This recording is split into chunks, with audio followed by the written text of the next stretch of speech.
గోదావరిలో కాలుష్య వ్యర్థాలు కలవటం దారుణమని ఉప ముఖ్యమంత్రి పవన్ కళ్యాణ్ ఆగ్రహం వ్యక్తం చేశారు.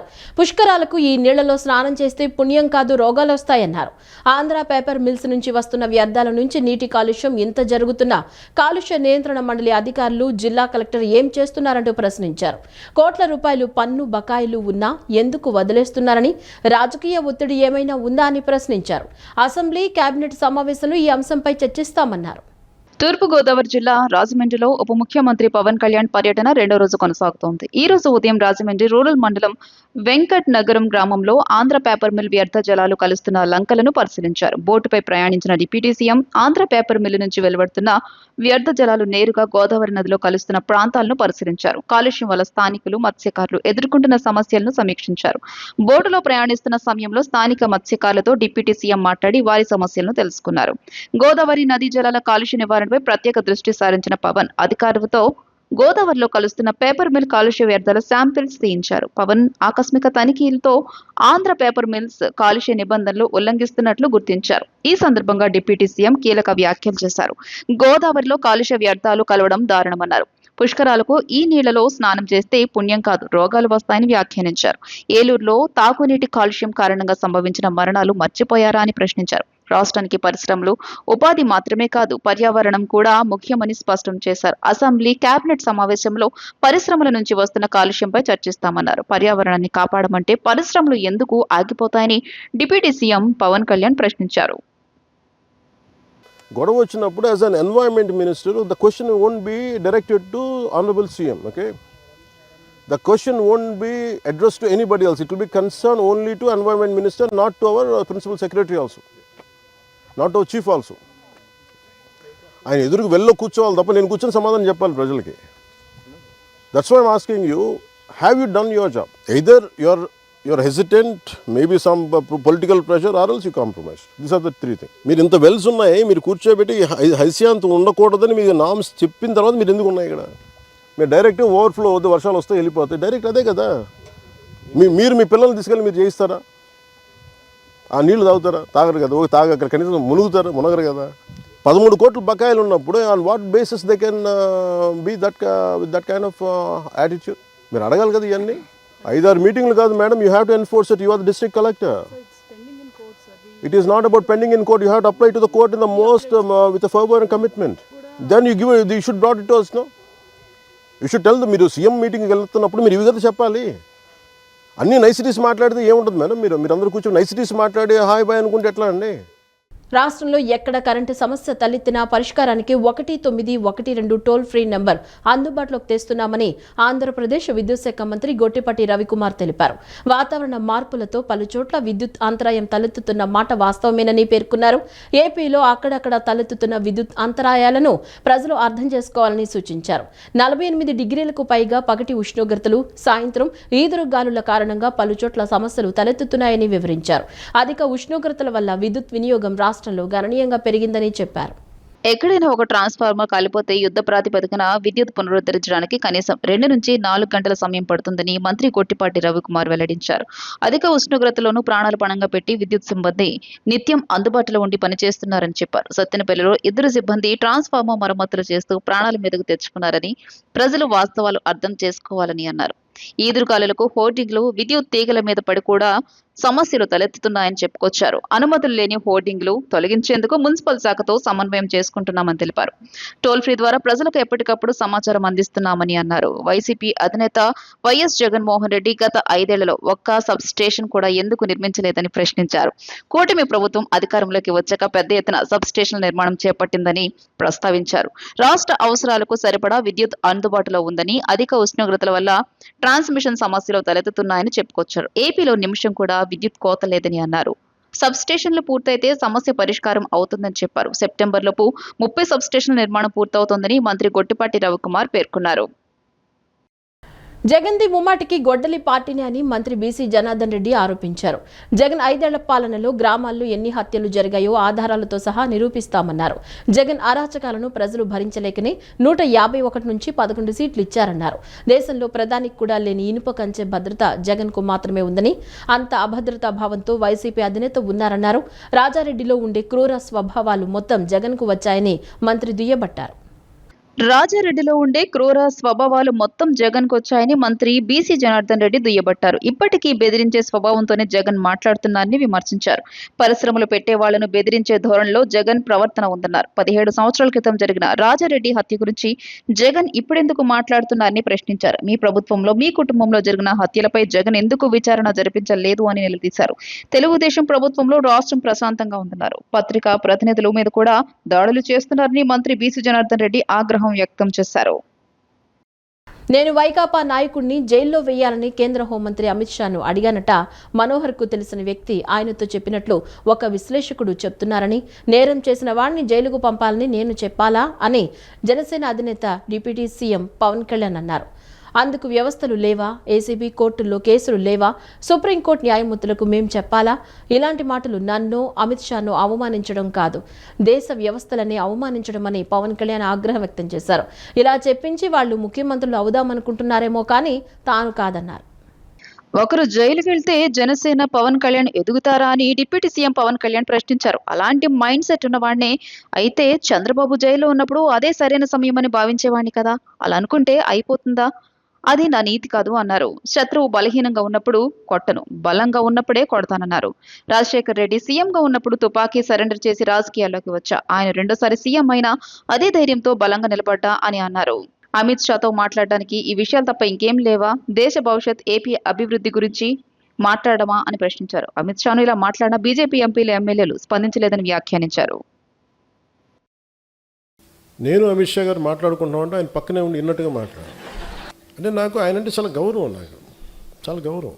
ఎందుకంటే ఆయన ఇంట్లో పెళ్ళికి కూడా వెళ్ళాను నేను. ఓకే, ఎవరి అభిప్రాయాలు ఉండొచ్చు. నిజంగానే పాలసీ పరంగా మాట్లాడటం విశ్లేషణ వేరు, హియర్సే అనేది విశ్లేషకులు మాట్లాడకూడదు. ఇప్పుడు విశ్లేషకులు ఏది మాట్లాడుతూ ఉంటే, అంటే ఈ మధ్య ఎక్కువ న్యూస్ అయింది కాబట్టి చెప్తాను, మామూలుగా ఇది పట్టించుకోను. కానీ నేను ఎందుకు మాట్లాడుతాను, ఎవరన్నా సరే అమిత్ షా గారు ఎలాంటి వ్యక్తి, దిగ్విజయంగా 3 సార్లు భారతీయ జనతా పార్టీని అన్ని రాష్ట్రాలు, దాదాపు అన్ని రాష్ట్రాల్లో బోణీ లేని చోట బోణీలు ఖాతాలు తెరిపించి, తమిళనాడు లాంటి చోట ఒక్కొక్క కొట్టలేని ఎల్లలేని రాష్ట్రాలని కొట్టి చూపించి, కేరళ లాంటి చోట toughest home minister after Shri Sardar Vallabhbhai Patel, Shri Amit Shah most toughest one. But నిజంగా ఆయన నేను చాలా దగ్గరగా చూశాను. నేను ఆయనకి నేను ఏదో చెప్పానంట, ఆయన నన్ను తిట్టారంట. ఇది వీరు విన్నారంట. వీరికంటే మనోహర్ గారికి తెలిసిన వ్యక్తి ఆయన చెప్పి, మనోహర్ గారు చెప్పి ఆయన చెప్పారంటే వీరు విన్నారంట. నాకు ఏమనిపిస్తుంటే, రోడ్డు మీద వెళ్ళేవాళ్ళు ఎవరో మాట్లాడితే వేరు, ఒక క్రెడిబిలిటీ ఉన్న విశ్లేషకులు ఇలా మాట్లాడితే తప్పదు. ఇప్పుడు నా గురించి కూడా మాట్లాడినాక నన్ను ఎన్నిసార్లు క్యారెక్టర్ అసాసినేట్ చేశారు, ఎన్నిసార్లు నన్ను తిట్టారు అన్నారు, తిమ్మారన్నారు, అవన్నీ పట్టించుకోవాలి. కానీ అమిత్ షా గారి పేరు వినిపిస్తే మటుకు నాకు తప్పు అనిపించింది, అది నేను ఖండించాలనిపించింది. మైలవరం నియోజకవర్గంలో నిన్న ఈదురుగాలులు భారీ వర్షం బీభత్సం సృష్టించాయి. నియోజకవర్గ వ్యాప్తంగా పలు గ్రామాల ప్రజల్ని గాలివాన అతలాకుతలం చేసింది. మైలవరం పట్టణంతో పాటు అనేక గ్రామాల్లో చెట్లు, విద్యుత్ స్తంభాలు నేల కొరిగాయి. దీంతో విద్యుత్ సరఫరా నిలిచిపోవడంతో ప్రజలు తీవ్ర ఇబ్బందులు పడుతున్నారు. బలమైన గాలుల ధాటికి పలు ఇళ్ల పైకప్పులు ఎగిరిపోయాయి. మైలవరం నియోజకవర్గం ఎమ్మెల్యే వసంత కృష్ణ ప్రసాద్ నేడు క్షేత్రస్థాయిలో పరిశీలించి బాధితులను పరామర్శించారు. ఎన్టీఆర్ జిల్లా మైలవరం మండలం చంద్రగూడెం గ్రామంలో ఈదురు గాలులతో కూడిన అకాల వర్షం ధాటికి తీవ్ర నష్టం వాటిల్లింది. స్థానిక ఎమ్మెల్యే వసంత వెంకట కృష్ణ ప్రసాద్ ఈ రోజు గ్రామంలో పర్యటించి నష్టాన్ని స్వయంగా పరిశీలించారు. బలమైన గాలులకు చెట్లు, విద్యుత్ స్తంభాలు విరిగిపడ్డాయి. పలు ఇళ్ల పైకప్పులు, రేకులు ఎగిరిపోవడంతో పేద కుటుంబాలు నిరాశ్రయ్యాయి. బాధిత కుటుంబాలను ఎమ్మెల్యే వసంత కృష్ణ ప్రసాద్ పరామర్శించి వారి కష్టాలను అడిగి తెలుసుకున్నారు. వారికి జరిగిన నష్టం స్వయంగా చూసి చలించిపోయారు. రెప్పపాటులో ప్రాణాపాయం ముప్పు తగ్గిందని వృద్ధులు తెలియజేశారు. ఎన్టీఆర్ జిల్లా కలెక్టర్ లక్ష్మీషాతో ఎమ్మెల్యే ఫోన్లో మాట్లాడి జరిగిన నష్టాన్ని వివరించారు. కూటమి ప్రభుత్వం బాధిత కుటుంబాలకు అన్ని విధాలుగా అండగా ఉంటుందని బాధితులకు ఎమ్మెల్యే వసంత కృష్ణ ప్రసాద్ హామీ ఇచ్చారు. వెంటనే ఇళ్ల నష్టం అంచనా వేయాలని రెవెన్యూ అధికారులను ఆదేశించారు. నష్టపోయిన ప్రతి కుటుంబానికి ప్రభుత్వం నుంచి పరిహారం అందేలా చూస్తామని స్పష్టం చేశారు. విద్యుత్ శాఖ అధికారులతో మాట్లాడి యుద్ధ ప్రాతిపదికన పునరుద్ధరణ పనులు చేపట్టాలని సూచించారు. విపత్కర పరిస్థితుల్లో ఆపద కాలంలో ప్రజలు అధైర్యపడొద్దని, ప్రభుత్వం మీకు తోడుగా ఉందని భరోసా ఇచ్చారు. నష్టపరిహార నివేదికను వెంటనే జిల్లా కలెక్టర్ కి పంపాలని అధికారులకు తెలియజేశారు. బాధితులకు తక్షణ సాయం అందించాలని అధికారులను ఆదేశించారు. ఈ పర్యటనలో కూటమి నాయకులు, స్థానిక ప్రజాప్రతినిధులు తదితరులు పాల్గొన్నారు. సైబర్ నేరాలపై ప్రజలు విస్తృతంగా అవగాహన కల్పించేందుకు సొంతంగా లఘు చిత్రాల రూపకల్పనకు నగర పోలీసులు శ్రీకారం చుట్టారు. ఇందుకు ప్రత్యేకంగా ఖాకీ స్టూడియో పేరుతో సొంత సైన్యాన్ని సిద్ధం చేసుకుంటున్నారు. సాంకేతిక పరిజ్ఞానం విస్తరించే కొద్దీ సైబర్ నేరాలు కూడా అదే స్థాయిలో పెరుగుతున్నాయి. వీటితో అన్ని వర్గాలు ప్రజలు మోసపోతున్నారు. నానాటికి పెరిగిపోతున్న వీటికి అడ్డుకట్ట వేసేందుకు పెద్ద ఎత్తున ప్రజలు అవగాహన కల్పించేందుకు విజయవాడ పోలీసులు సన్నద్ధమయ్యారు. సామాజిక మాధ్యమాలు, ప్రదర్శనల ద్వారా ప్రజల్లో అవగాహన కల్పిస్తున్నారు. సైబర్ మోసాలతో పాటు మహిళలు, చిన్నారులపై నేరాలు, ట్రాఫిక్ పై అవగాహనపై ఇప్పటికే నగర పోలీసులు ఏఐ ఆధారిత లఘు చిత్రాలు, పోస్టర్లను రూపొందించి ప్రచారం చేస్తున్నారు. ఆసక్తికరంగా రూపొందిస్తున్న ఈ వీడియోలు అందరిలో ఆలోచన రేకెత్తిస్తున్నాయి. వీటిని బయట వ్యక్తుల సాయంతో తయారు చేస్తున్నారు. ఇకపై పూర్తిగా సిబ్బందితోనే తయారు చేయించేందుకు ఖాకీ స్టూడియో పేరుతో ప్రత్యేక విభాగాన్ని ఏర్పాటు చేశారు. ఇందుకు ప్రతి స్టేషన్ నుంచి ఒకరు చొప్పున law and order, traffic, task force, CCS విభాగాల నుంచి మొత్తం 45 మంది కానిస్టేబుళ్లు, హెడ్ కానిస్టేబుళ్లను ఎంపిక చేశారు. సాంకేతిక పరిజ్ఞానంపై పట్టు ఉండి కంప్యూటర్ పై అవగాహన ఉన్న వారిని తీసుకున్నారు. పోలీస్ కమిషనర్ రాజశేఖర్ బాబు నిన్న లాంఛనంగా వీరికి శిక్షణను ప్రారంభించారు. 5 రోజుల పాటు సాగే శిక్షణలో కృత్రిమ మేధ టూల్స్ వినియోగం, వాటి ఆధారంగా వీడియోలు, పోస్టుల తయారీపై తర్ఫీదిస్తున్నారు. దీనికోసం విశాఖపట్నం నుంచి ప్రత్యేకంగా ఓ శిక్షకుడిని కూడా పిలిపించారు. సో ఖాకీ స్టూడియో అనేది one of the strategy. Cyber crime ను నిరోధించాలంటే అవేర్నెస్ తప్ప వేరే మార్గం లేదనేది నా భిన్నాభిప్రాయం. ఎందుకంటే దీన్ని అవేర్నెస్ అని కొట్టాలి. అవేర్నెస్ అనేది కొన్ని లక్షల కోట్ల వీడియోలు వస్తుంటది. పోలీస్ వైపు నుంచి వెళ్లే ఒక మెసేజ్ ని ఖచ్చితంగా చదవాలా, ఖచ్చితంగా చూడాలా అన్న ఉత్సుకత ప్రజల్లో తీసుకురావాల్సిన అవసరం. ఇబ్రహీంపట్నం కూలింగ్ కెనాల్ వంతెన వద్ద విజయవాడ వెళుతున్న ప్రైవేట్ ట్రావెల్స్ బస్సు అదుపు తప్పి డివైడర్ ఎక్కడంతో పెను ప్రమాదం తప్పింది. బస్సులో ఉన్న 38 మంది ప్రయాణికులు సురక్షితంగా బయటపడ్డారు. ఏపీ 39 TK 3741 నంబర్ గల సితారా ట్రావెల్స్ బస్సు విజయవాడ వైపు వెళుతుండగా ఇబ్రహీంపట్నం కూలింగ్ కెనాల్ వంతెన వద్ద అదుపు తప్పింది. ఒక్కసారిగా బస్సు డివైడర్ను ఢీకొట్టి దానిపైనే నిలిచిపోయింది. బస్సు ముందు భాగం వంతెన అంచున వేలాడుతూ ప్రమాదకరంగా ఆగిపోయింది. ప్రమాద సమయంలో బస్సులో 38 మంది ప్రయాణికులు ఉన్నారు. డ్రైవర్ చాకచక్యంతో పాటు డివైడర్ అడ్డుగా ఉండడంతో బస్సు కెనాల్లో పడకుండా ఆగిపోయింది. దీంతో అందరూ ఊపిరి పీల్చుకున్నారు. ప్రయాణికులకు ఎటువంటి గాయాలు కాలేదని సమాచారం. అధిక ఉష్ణోగ్రతలు, ఎండవేడికి దుర్గగుడికి వచ్చే భక్తులు, బాటసారులు పడుతున్న ఇబ్బందులను దృష్టిలో ఉంచుకుని మజ్జిగ పంపిణీ కార్యక్రమాన్ని ఏర్పాటు చేయడం అభినందనీయమని జనసేన పార్టీ ఎన్టీఆర్ జిల్లా అధ్యక్షుడు సామినేని ఉదయభాను అన్నారు. జనసేన అధినేత డిప్యూటీ సీఎం పవన్ కళ్యాణ్ ఆదేశాల మేరకు రాష్ట్ర వ్యాప్తంగా చలివేంద్రాలు ఏర్పాటు చేసి ప్రజలకు మజ్జిగ పంపిణీ చేస్తూ వారికి ఎండవేడి నుంచి ఉపశమనం కలిగిస్తూ దాహార్తిని తీరుస్తున్నారని చెప్పారు. విజయవాడ ఇంద్రకీలాద్రి వద్ద Janasena central Andhra zone committee convener బాధిత శంకర్ ఆధ్వర్యంలో మజ్జిగ పంపిణీ కార్యక్రమాన్ని ఏర్పాటు చేశారు. ఈ కార్యక్రమంలో జనసేన పార్టీ ఎన్టీఆర్ జిల్లా అధ్యక్షులు సామినేని ఉదయభాను ముఖ్య అతిథిగా విచ్చేసి మజ్జిగ పంపిణీ కార్యక్రమాన్ని ప్రారంభించారు. బాటసార్లకు మజ్జిగ పంపిణీ చేశారు. ఈ సందర్భంగా ఉదయభాను మాట్లాడుతూ రాష్ట్రంలో ఎంతో ప్రసిద్ధి చెందిన కనకదుర్గమ్మ ఆలయం వద్ద రాష్ట్ర జనసేన పార్టీ నాయకులు బాధిత శంకర్ ఆధ్వర్యంలో వేసవి కాలంలో అమ్మవారి భక్తులకు, ప్రజలకు వేసవి తాపాన్ని తీర్చేలా మజ్జిగ పంపిణీ చేస్తున్నారని అన్నారు. జనసేన పార్టీ పేరు మీద పవన్ కళ్యాణ్ ఆదేశాల మేరకు సేవా కార్యక్రమాలు చేయడం అభినందనీయమని పేర్కొన్నారు. రాష్ట్రంలోని అన్ని చోట్ల ఇటువంటి కేంద్రాలు ఏర్పాటు చేయాలని పవన్ కళ్యాణ్ చెప్పారని, ఆయన ఆదేశాల మేరకు మజ్జిగ పంపిణీ చేస్తున్నారన్నారు. అగ్నికుల క్షత్రియ కార్పొరేషన్ చైర్మన్ పాపారావు మాట్లాడుతూ ఎండాకాలంలో 50 డిగ్రీల వేడి ఉంటుందని, ఎండవేడికి తట్టుకోలేక ప్రజలు ఇబ్బందులు పడుతున్నారని తెలియజేశారు.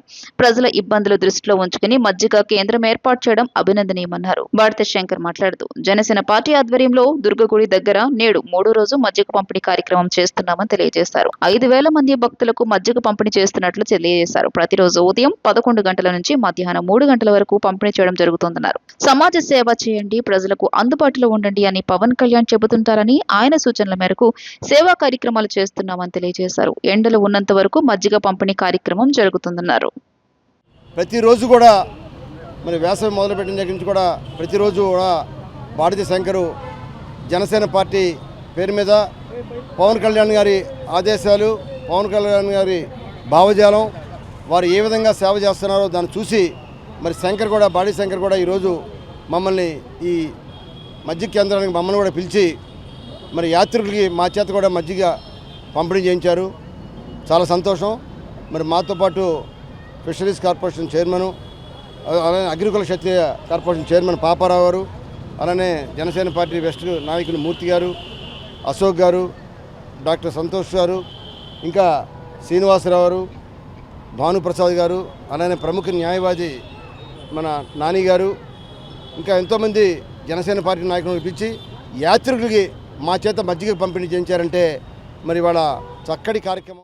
ఆ టెంపరేచర్ కూడా ఉన్నప్పుడు మరి వచ్చే యాత్రికులు కావచ్చు, లేకపోతే అనేక మంది బాటసార్లు అవ్వచ్చు, అనేక మంది మరి ఎండ వేయడం తట్టుకోలేక మరి ఇలాంటి మజ్జిగ కేంద్రాలు ఏర్పాటు చేయడం అనేది చాలా అభినందనీయం.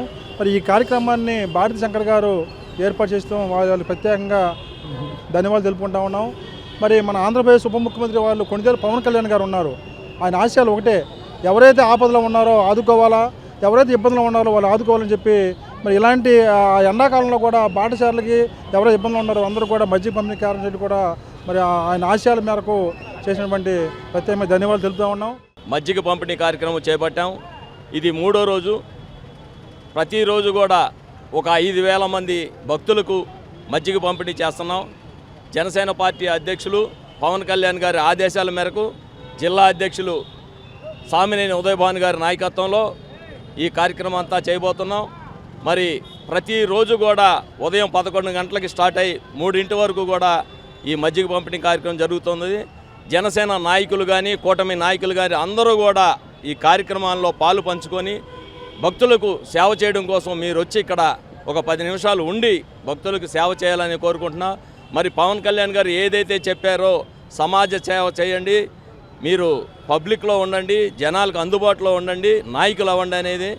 అందుకే కాకుండా మేము ఎప్పుడు కూడా ఈ విజయవాడ నగరంలో అమ్మవారి భక్తులు ఎక్కడైతే ఉంటారో ఈ ప్రసిద్ధిగాంచిన ఈ క్షేత్రం, ఇక్కడ చాలామంది భక్తులు వచ్చి పాపం చాలా ఇబ్బందులు పడుతూ ఉంటారు. కనీసం మన పార్టీ తరపున, జనసేన పార్టీ తరపున ఏదో ఒక సాయం చేయాలని ఈ మజ్జిగ కేంద్రం పెట్టాం.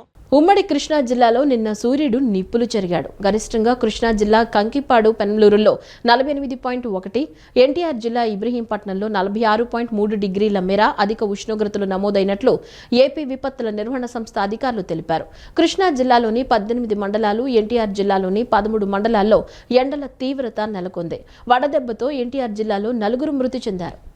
రాష్ట్రంలో ఎండల తీవ్రత రికార్డు స్థాయికి చేరింది. నిన్న కూడా ఉష్ణోగ్రతలు గరిష్ట స్థాయిలో నమోదయ్యాయి. నిన్న కృష్ణా జిల్లా కంకిపాడు పెనమలూరు గరిష్ట ఉష్ణోగ్రతలు 48.1 డిగ్రీలు, బాపట్ల జిల్లా కూచినపూడిలో 46.4 డిగ్రీలు నమోదైనట్లు పేర్కొన్నారు. 14 జిల్లాల పరిధిలోని 115 మండలాల్లో 44 డిగ్రీలకు పైగా ఉష్ణోగ్రతలు రికార్డయ్యాయని ఆయన వెల్లడించారు.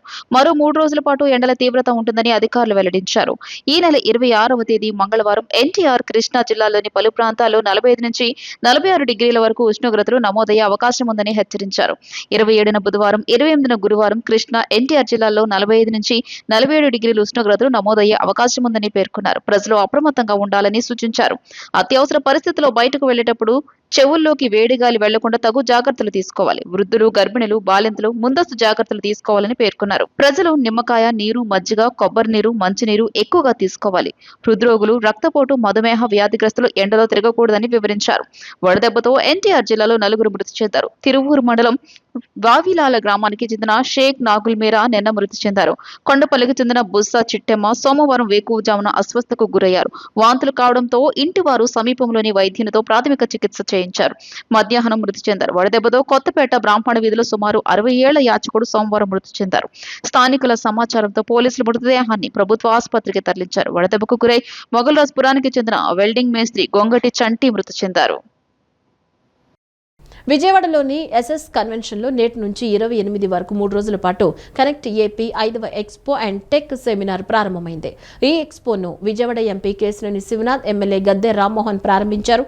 ఈ ప్రదర్శనలు telecom, cable, internet, solar, CCTV మరియు ఐఓటీ రంగాలకు చెందిన అత్యాధునిక సాఫ్ట్వేర్ మరియు యంత్ర పరికరాలను ప్రదర్శించారు. ముఖ్యంగా యువ పారిశ్రామికవేత్తలకు, స్టార్టప్ కంపెనీలకు ఉపయోగపడేలా డీలర్షిప్లు, ఫ్రాంచైజీలు పొందే అవకాశం కల్పించడంతో పాటు నిపుణులచే ఉచిత టెక్నికల్ సెమినార్ నిర్వహించారు. ఇక్కడ ప్రత్యేకంగా అగ్రికల్చర్ డ్రోన్లను కూడా ప్రదర్శించారు. ఏపీ టెక్ ఈ ఎక్స్పో అనేది జరిగేది ఇది 5th ఇయర్, 5వ సంవత్సరం. ఈ ఎక్స్పోలు ఇలాంటి ఇంతకుముందు వెళ్ళాలంటే మనం ముంబై కానీ, ఢిల్లీ కానీ, చెన్నై కానీ వెళ్ళేవాళ్ళం.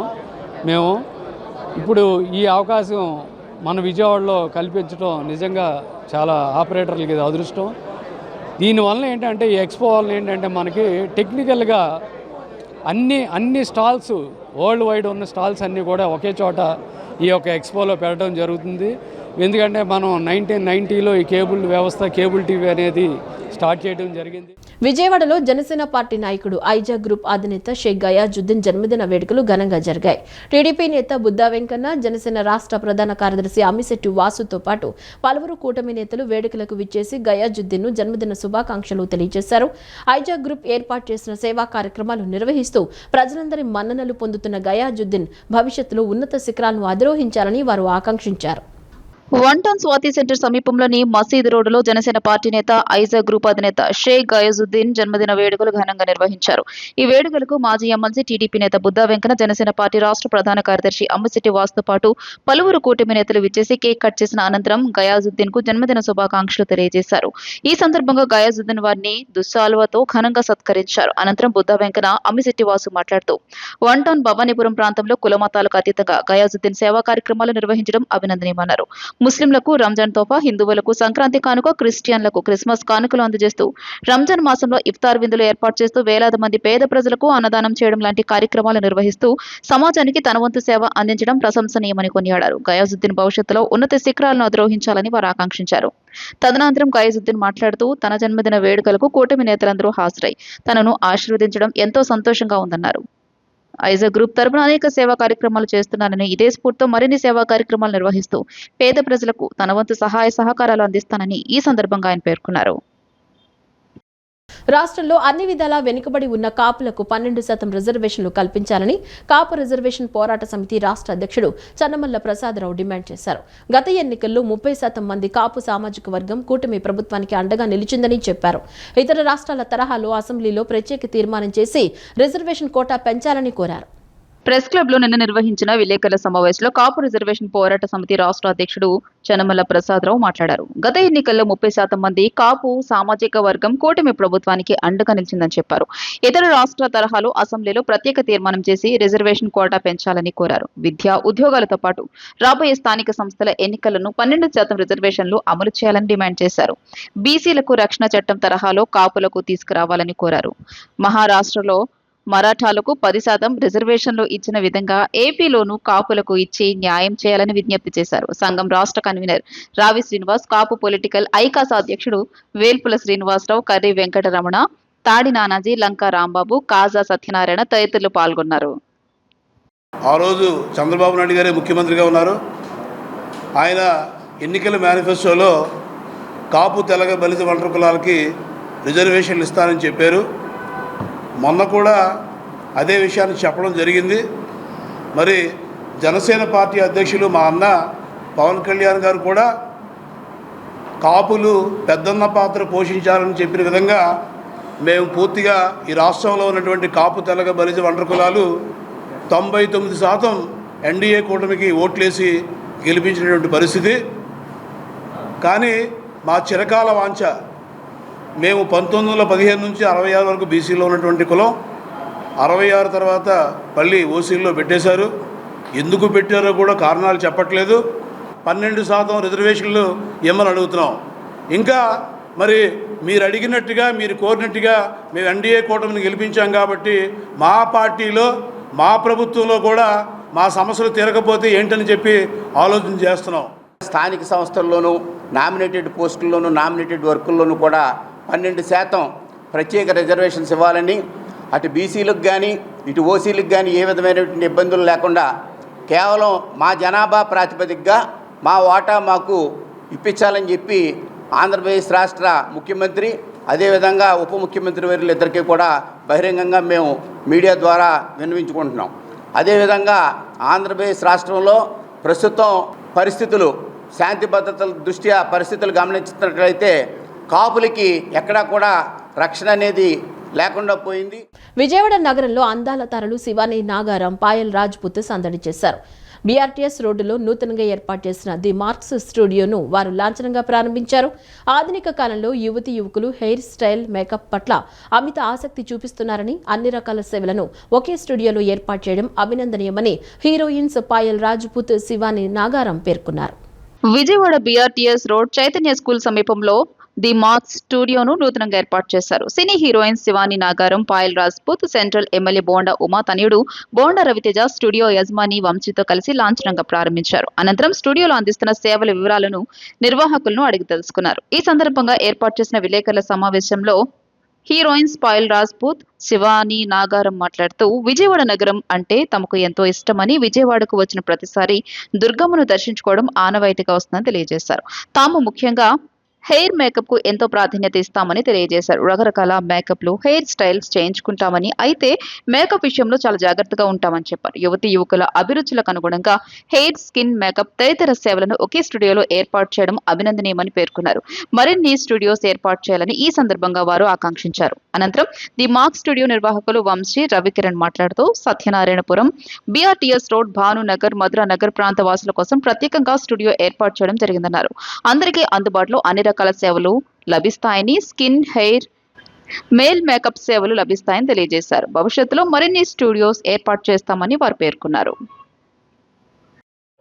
For the grand inauguration of Matrix Studio and owners ki chala pedda thanks naku invite chedanki. Idi na first collaboration with your brand and it's a beautiful place, incredible ambience, and I would love to have a huge round of applause for everyone who all are associated with this brand, because creating a space like this requires incredible amount of dedication, hard work, patience, and top of everything, money. So you have put everything, you have done an incredible job. We also opened the first branch in Vijayawada only. I wish and I pray that you'll open another 20 branches and I will only come. ఇంత మంచి salon open చేశారు. And మనం usually ఆడవాళ్ళకి అలంకరణ అంటే ఇష్టం, ready అవ్వడం ఇష్టం. ఐ థింక్ ఎక్కడన్నా పార్టీస్కి వెళ్ళాలన్నా, మ్యారేజెస్కి వెళ్ళాలన్నా మల్టిపుల్ ప్లేసెస్కి వెళ్తూ ఉంటాము. కానీ I think this is one stop location. మీకు hair, makeup, nails top to bottom మీరు చక్కగా రెడీ అయిపోయి వెళ్ళిపోవచ్చు ఇక్కడ నుంచి. ఐ థింక్ వాళ్ళందరూ they take care of the clients, they take care of the clients. Just ఇలాంటి ఒక మంచి సంస్థని ఇలాంటి ఒక మంచి ప్రాంగణంలో ఏర్పాటు చేయడం చాలా సంతోషంగా ఉంది. ఇది కేవలం మనీ కోసమే కాదు, 10 మందికి ఉపాధి అవకాశాలు కూడా ఇలాంటి ఒక వెంచర్స్ వల్ల మనం అందించే అవకాశాలు ఉన్నాయి. కాబట్టి మార్క్ స్టూడియో వాళ్ళందరికీ కూడా, బృందానికి, వంశీ గారికి, శ్రీ గారికి అందరికీ కూడా నా హృదయపూర్వక అభినందనలు, శుభాకాంక్షలు తెలియజేస్తా ఉన్నాను. వీళ్ళు ఒకటితో ప్రారంభమయ్యి రానున్న రోజుల్లో రాష్ట్ర స్థాయిలో అనేక బ్రాంచీలు పెట్టాలని చెప్పి వాళ్ళ సేవల్ని ప్రజలందరూ కూడా, నగర ప్రజలందరూ కూడా వినియోగించుకొని the premium salon in our budgets, అంటే మన బడ్జెట్లో ఉన్న ప్రీమియం సెలూన్ అనుకోండి. మెనూస్ మీకు మా వెబ్సైట్లో వస్తుంది. And very happy to announce we are coming another 2 branches in future. Thank you sir. Wide range of facials ఉన్నాయి. అండ్ మన ఫేషియల్స్ మేము ఎలా చెప్తామంటే వీఆర్ హ్యావింగ్ స్కిన్ అనలైజింగ్ అనమాట. దాంట్లో ఫస్ట్ మన స్కిన్ అనలైజ్ చేసిన తర్వాత ఏ ప్రోడక్ట్ ఎవరికైతే సూటబుల్ అవుతుంది, అంటే mean skin dry skin or oil skin ఉంటుంది కదా, ఎవరెవరికి ఏ ఫేషియల్ సెట్ అవుతాయో దాన్ని బట్టి మేము ముందే అనలైజ్ చేసి products we are using the best products అండి. ఈ వార్తలు ఇంతటితో సమాప్తం. నమస్కారం.